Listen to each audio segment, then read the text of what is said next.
नमस्कार, good morning. मैं हूं आपके साथ आशा झा और चलिए अब वो खबरें सुबह सुबह जो दिन भर आज सुर्खियों में बनी रहने वाली हैं। नई सुबह नई खबर के साथ शुरुआत करते हैं फटाफट खबरों का बुलेटिन मॉर्निंग सुपरफास्ट के साथ। अमेरिकी संसद के बाहर फायरिंग, कैपिटल हिल के पास कार सवार ने बैरिकेडिंग तोड़ते हुए 2 पुलिस वालों को घायल किया, एक की मौत। जवाबी कार्रवाई में मौके पर मौजूद सुरक्षा कर्मियों ने संदिग्ध को मार गिराया, जिसका नाम नोआ ग्रीन बताया जा रहा है। पुलिस अधिकारी के मुताबिक एक पुलिसकर्मी पर संदिग्ध ने चाकू से वार किया। इलाज के दौरान सुरक्षाकर्मी की भी मौत हो गई। घटना के तुरंत बाद इमारत को बंद कर दिया गया और चारों तरफ जवान तैनात कर दिए गए। इस दौरान जवानों ने मार्च भी किया। पुलिस ने आसपास के लोगों से घर में ही रहने की अपील की, साथ ही कहा है कि वो खिड़की के पास खड़े न हों। अमेरिकी संसद कैपिटल हिल के पास भारतीय समय के मुताबिक शुक्रवार देर रात 11:30 बजे फायरिंग हुई। बंगाल में आज ममता बनाम मोदी आज असम में एक और बंगाल में 2 चुनावी रैलियों को संबोधित करेंगे।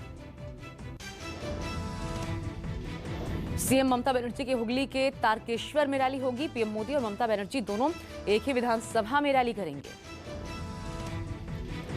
सीएम ममता बनर्जी ने गृह मंत्री अमित शाह पर बड़ा आरोप लगाया। ममता बनर्जी ने कहा, बंगाल में अमित शाह ही चुनाव नियंत्रित कर रहे हैं। ममता बनर्जी ने आरोप लगाया, बंगाल का चुनाव केंद्र बलों पर नियंत्रण है, गृह मंत्रालय का। इस पर टीएमसी ने चुनाव आयोग में शिकायत भी की। दिल्ली में बीजेपी ने ममता बनर्जी के खिलाफ चुनाव आयोग से शिकायत की है। ममता बनर्जी के बूथ पर मौजूद होने को लेकर उठाए सवाल। राहुल गांधी आज केरल के दौरे पर रहेंगे। केरल में राहुल गांधी की 5 जनसभाएं हैं। अमित शाह ने कूच बिहार के सीतलकुची में रैली के दौरान ममता बनर्जी पर जमकर निशाना साधा, कहा कि दीदी 3T मॉडल पर सरकार चला रही हैं। अमित शाह ने कहा, 3T मतलब तानाशाही, टोलाबाजी और तुष्टीकरण की सरकार है ये। कहा, ममता बनर्जी नंदीग्राम से हार रही हैं चुनाव। ममता बनर्जी ने तीसरे चरण के लिए चुनाव प्रचार शुरू किया। ममता बनर्जी ने कूच बिहार में रैली को संबोधित किया।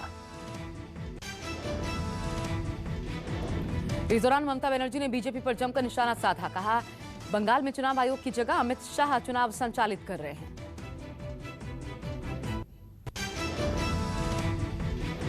प्रधानमंत्री मोदी ने तमिलनाडु के मदुरै में रैली करते हुए कांग्रेस पर जमकर प्रहार किया। कहा, डीएमके कांग्रेस खुद को तमिल कल्चर का रक्षक कहते हैं, जो गलत है। मिथुन चक्रवर्ती भी तीसरे चरण के चुनाव प्रचार के लिए मैदान में उतरे। मिथुन चक्रवर्ती ने हुगली के पुरसुड़ा में रोड शो किया। मिथुन ने रोड शो के दौरान कहा, बंगाल में अब तक 84% वोटिंग का मतलब है टीएमसी अब जाओ। राजस्थान के अलवर में किसान नेता राकेश टिकैत के काफिले पर हमला हुआ। कार पर तोड़फोड़ की गई और स्याही भी फेंकी गई। राकेश टिकैत के काफिले पर हमले के विरोध में समर्थकों ने दिल्ली के गाजीपुर और चिल्ला बॉर्डर पर जाम लगा दिया। असम में बीजेपी प्रत्याशी की गाड़ी में ईवीएम ले जाने पर चुनाव आयोग का एक्शन। पीठासीन अधिकारी समेत कुल 4 ऑफिसर सस्पेंड।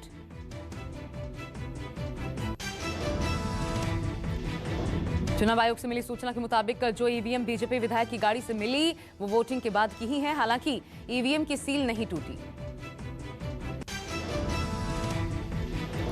चुनाव आयोग की माने तो पोलिंग पार्टी की गाड़ी खराब हो गई थी। इसके बाद पीठासीन अधिकारी ने विधायक की गाड़ी पर लिफ्ट ली।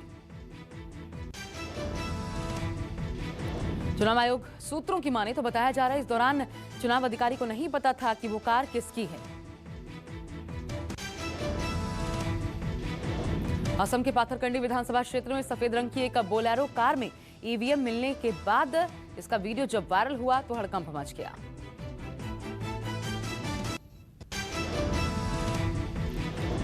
असम के एक पत्रकार ने दावा किया, कार पाथरकंडी सीट के विधायक कृष्णेंदु पॉल की है।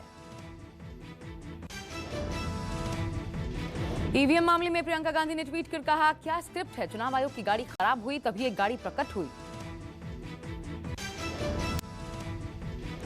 प्रियंका ने कहा, गाड़ी भाजपा के प्रत्याशी की निकली। तंज कसते हुए कहा, प्री इलेक्शन कमीशन माजरा क्या है।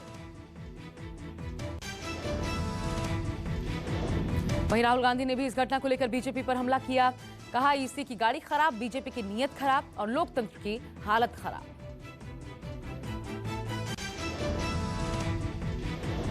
असम में कांग्रेस के सहयोगी बदरुद्दीन अजमल ने कहा, ईवीएम की चोरी की कोशिश दिखाती है बीजेपी चुनाव हार रही है।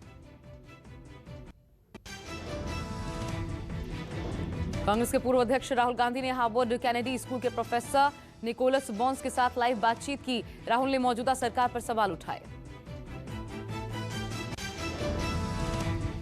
राहुल गांधी ने भारत में चल रहे किसान आंदोलन, लॉकडाउन और ईवीएम का जिक्र कर सरकार के कामकाज के तरीके पर सवाल उठाए।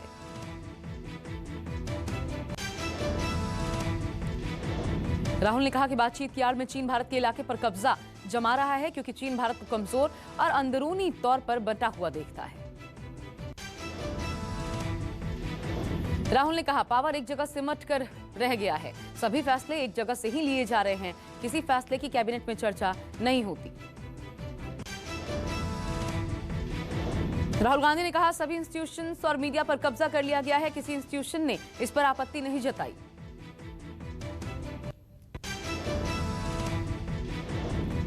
सचिन वाजे केस में एनआईए ने एक महिला को हिरासत में लिया है। बताया जा रहा है कि ये वही महिला है जो सचिन वाजे के साथ सीसीटीवी में नजर आई थी।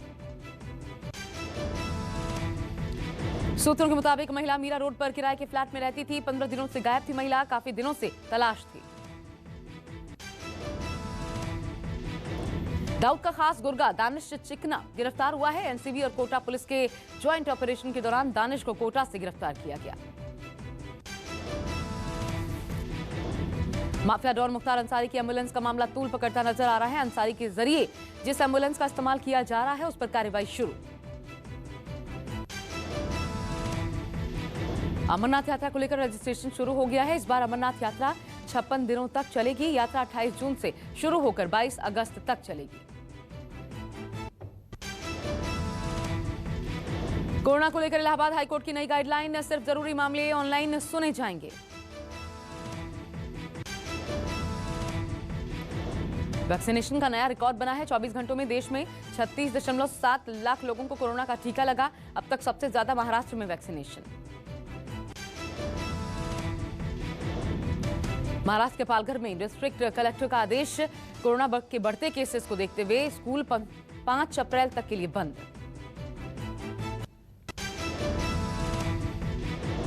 देश में कोरोना की दहशत बरकरार। 24 घंटे में सामने आए रिकॉर्ड 81,466 नए केस, 469 की मौत।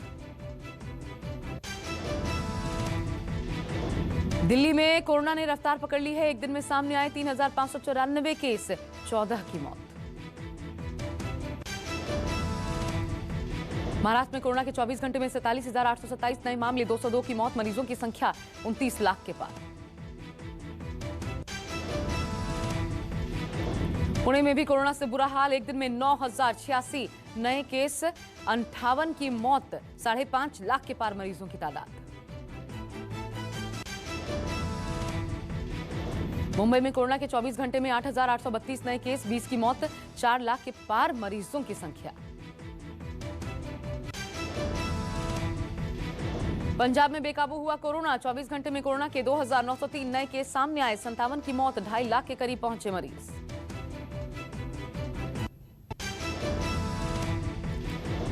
हरियाणा में भी कोरोना से हाहाकार। एक दिन में 1,861 नए केस, 10 की मौत, 3 लाख के करीब मरीजों की संख्या। यूपी में फिर बढ़े कोरोना के केस। एक दिन में सामने आए कोरोना के 70 नए मामले, मरीजों की संख्या 26,000 के पार। गुजरात में कोरोना का गदर जारी। 24 घंटे में 2,640 नए मामले, 9 की मौत, 3 लाख के पार मरीजों की संख्या। छत्तीसगढ़ में कोरोना का साया। एक दिन में सामने आए 4,174 नए केस, 33 की मौत। तमिलनाडु में 24 घंटे में कोरोना के 3,290 नए केस, 12 लोगों की मौत। केरल में 24 घंटे के भीतर कोरोना के 2,506 नए केस, 11 लाख मरीज कोरोना से ठीक हुए। बिहार के सुपौल में सड़क किनारे खेत में पड़े मिले 3 शव। मामले की जानकारी मिलने पर इलाके में हड़कंप। पुलिस ने आसपास के सभी गांवों में जांच पड़ताल की, लेकिन हत्या के कारणों का पता नहीं चल सका है।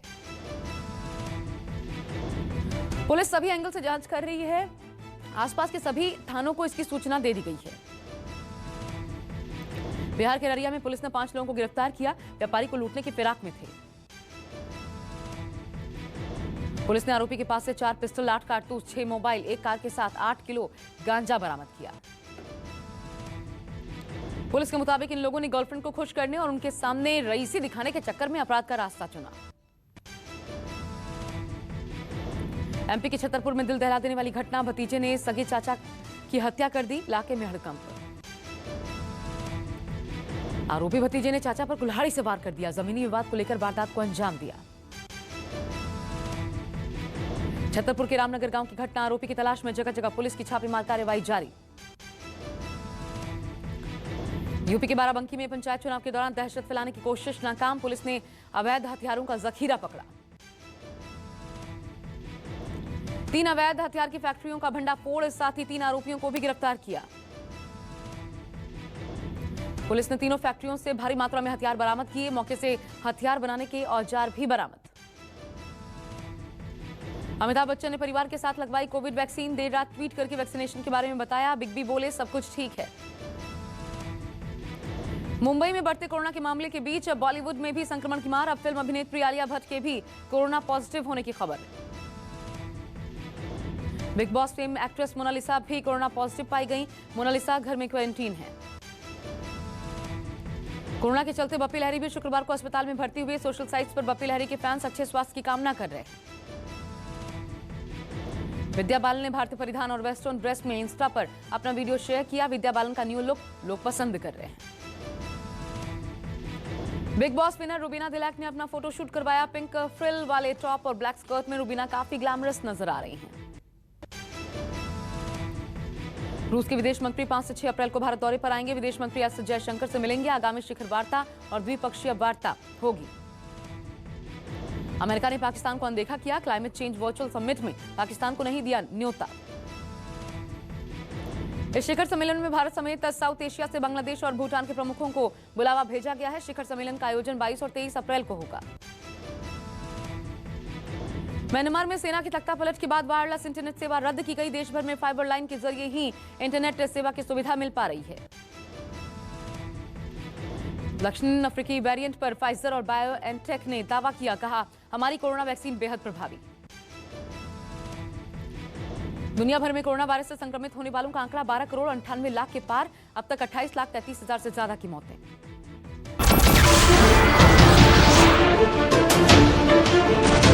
नमस्कार, मैं हूं मानक गुप्ता। अगर आपको हमारा ये वीडियो पसंद आया हो तो इसे लाइक और शेयर जरूर करें। और हां, हमें सब्सक्राइब और फॉलो करना ना भूलें ताकि आप देश और दुनिया की कोई खबर मिस ना करें। तो जुड़े रहिए हमारे साथ और देखते रहिए न्यूज़ 24।